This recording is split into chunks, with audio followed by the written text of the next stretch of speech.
We continue our analysis of the US-Iran war.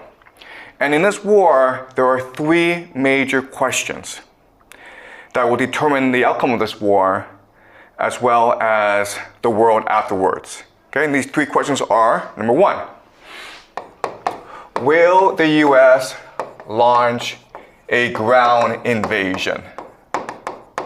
So right now, the United States and Israel are primarily focused on an air war, striking Iran from a distance.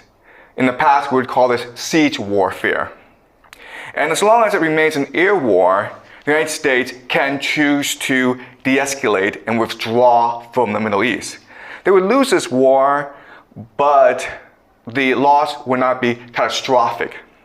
Whereas if they choose to launch a ground invasion, it would escalate very quickly, and they would be trapped in Iran for the next 5 to 10 years. It would be a catastrophe whether or not they win or lose. Because in order to fight a ground war, the United States would have to institute a national draft where young men as young as 18 would be forced to join the army and be sent to fight in Iran. Okay? So that's the first big question for us. Will the United States send in ground troops? And remember, there's the idea of mission creep, where maybe in the beginning you're like, I'll send out 1,000 troops to do a small mission.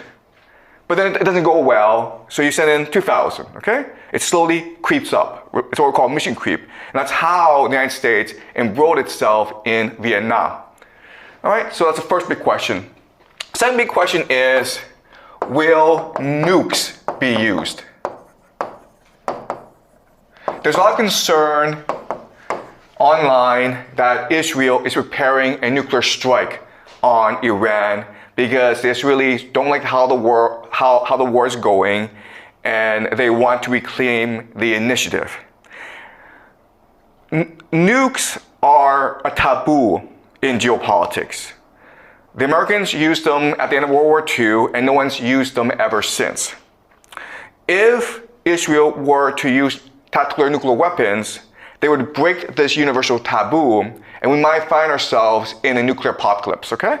So that's a great concern that everyone has right now. And the third question is the Al-Aqsa Mosque. This is the third holiest site in the Islamic world. There's Mecca, there's Medina, and there's the Al-Aqsa Mosque. The Muslims believe that it is from the Al-Aqsa Mosque in Jerusalem where Muhammad ascended to heaven. And the Jews believe that the Al-Aqsa Mosque sits on the site of their temple, which is the house of God. So religious Jews, extremists, want to destroy the Al-Aqsa Mosque to rebuild the third temple. And if the religious Jews, the extremists, destroy the Al-Aqsa Mosque, then the 2 billion Muslims in this world would be religiously obligated to go to war against Israel. Okay? So these are the three big questions that will determine how this war will determine the future of the world. Okay, so in this class, I teach you game theory to make predictions about the future. So right now, I'm gonna make 3 predictions, and then I will show you my analysis as to how I make these predictions, okay? Now, what's important to understand is that these are only my guesses based on my analysis. And whether or not they turn out to be correct will determine the validity of my analysis. I don't have inside information. I don't know more than you do, okay? I'm just working out of public knowledge and doing game theory analysis. So according to game theory, this is yes. The United States will send in ground troops. According to game theory, this is no. And number 3 is yes. Okay? So what I'm going to do is spend the next 2 classes explaining to you my game theory analysis as to how I come to these conclusions. And we can watch how world events unfold. Now I want you to understand something, which is that for my theory to be